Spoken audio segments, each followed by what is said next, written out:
How are you? This is Oliver Fernandez with The Imperfect Entrepreneur, and today I can't wait to dig in with you on annual planning. We're doing annual planning right now, and we're looking at our targets that we had, and then we're also comparing them to the targets where we want to go. And some of the targets that we had we're eliminating because they don't serve us anymore. So I've shared a couple stories about my daughter Liliana going to school. And I got another update for you. So me, my wife, my son, and my daughter all hopped in the car looking to do our normal morning routine, drop Lily off first to her school, and then we drop brother off at his school.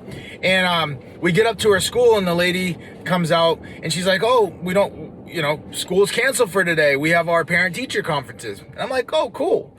And we started driving off. And Lily was like, where are we going? Why are we leaving? Why are we leaving? So it went from she loved it, she hated it, now she loves it again. And it's cool to see her excited about going to school and excited about, building out her vocabulary. Now she's stringing sentences together, and it's really cool seeing all that come together.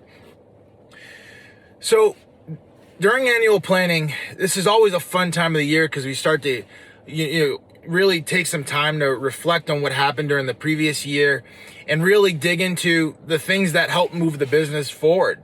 And as we were digging through those KPIs, those key performance indicators that help move the business forward, we realized that we had a KPI in there that wasn't serving us anymore. And that KPI was the number of builders that we were going to attract or start working with and start doing business with. And the reason why that KPI wasn't serving us anymore is because we've done such a great job of getting out there and meeting with builders and connecting with them and getting them to send us their plans so we can submit proposals on them. Now the new target, right? The new target needs to be the revenue per builder. Like, okay, it's all good that, hey, we got, 50 builders right now. Okay, and if we kept the old target of, hey, we want to get another 50. Okay, now you got 100 builders. But if you're only doing $1 million with 100 builders, that doesn't get anybody excited, right? But what if you got your 50 builders and yeah, you're still building and you're still getting new builders?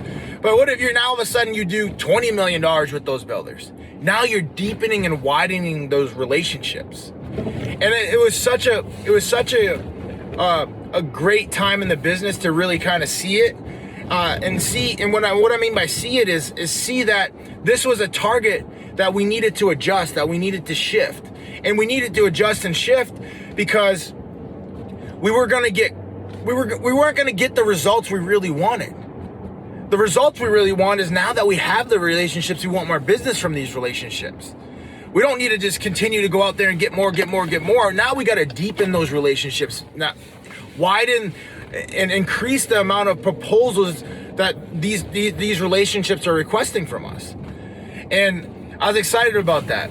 Like growing up, I was always the type of person that was, you went to a restaurant and you ordered what was on the menu and you got what was on the menu. And it wasn't until I met my wife that I realized that you could say, like, hey, I want my pickles on the side, or hey, I want ketchup instead of mayo. And obviously anybody can do that, right? But like if you're of the mindset that you got to just take what's on the menu, then you just take it, right? And that's kind of like, these KPIs, like the KPI is what's on the business menu. But now we understand that KPI isn't going to serve us, and we need to adjust it and tweak it, and we got to add ketchup or get rid of the mayo. So it's like, you got to, in business, it's so easy to get ingrained in that routine of like, oh, this is the KPI, this is what we've always done, this is what we need to do. And that's why I love annual planning, because once a year you take a moment to sit back and reflect and say, hey, is this target still serving us? Is this key performance indicator still serving us? If it's not, you got to change it.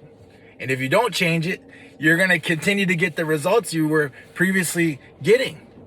And if that's not what you desire, if you want bigger results or you want more results, you have to adjust and pivot and keep optimizing for that higher target. And that's what I'm so excited about the team, is because that's what we're currently doing right now.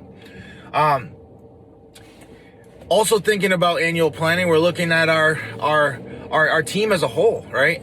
And the positions that we've filled, and we've made some great hires, and we've brought them on. We're aligning them to the business, and we've hired some big personalities, because we need people in the organization that can actually perform and get stuff done and be high performers, faster versus slower, right?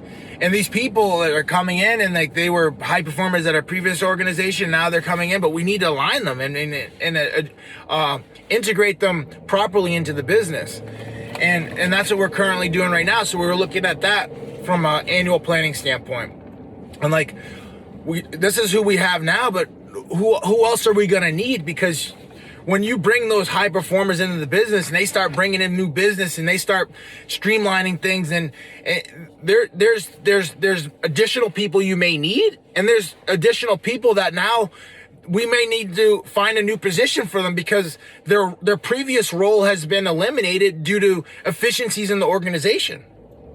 So there's all kinds of things that are requiring change, and it's an interesting time in the business, because yes, everybody says, oh, I want to change, I want to grow, I want to do this, but like when it actually starts happening, it's like, oh, you got to be ready for it, and it's not only, me, not only do I have to be ready, but the whole team needs to be ready for it. We have 70 team members. Like, all of those people need to start getting ready for it, because it's happening, and we're gonna need to adjust. We're gonna need to be nimble. We're gonna need to pivot when things are streamlined or when things are not working. And we need in order for us to get to the level, we have to build that muscle of pivoting. And annual planning is that time when we start digging into that, right? Annual planning is also a time where we start looking at our financial metrics for the business, right? And I learned this from my mentor, Brandon Dawson. And the way we create our financial metrics is we look at the best month that we had last year. Like, we had a killer month. We did $1.5 million in sales on the flooring side. Okay. So now that we take that 1 month and we multiply that by 12, and now that's our mid target. That's our mid target now. We take our highest 3 months from the previous year.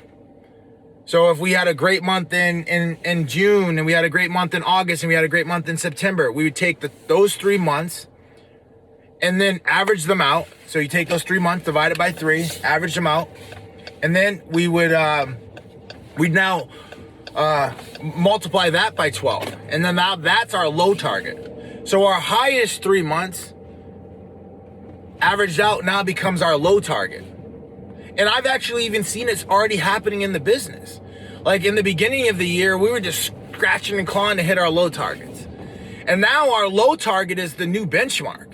And now we're scratching and clawing to hit the mid target, and we've hit it.